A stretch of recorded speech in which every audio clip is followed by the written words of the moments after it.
আজকে আমাদের সকলের জন্য একটি আনন্দের দিন।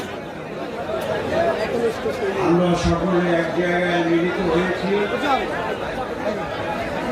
এবং আজকে আমাদের প্রায় সকলের স্মৃতি বিজড়িত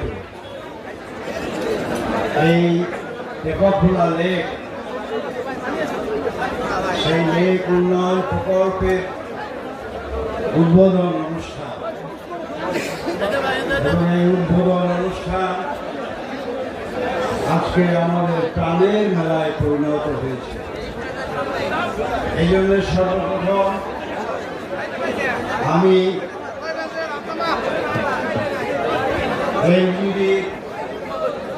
যিনি এই প্রকল্প পরিচালক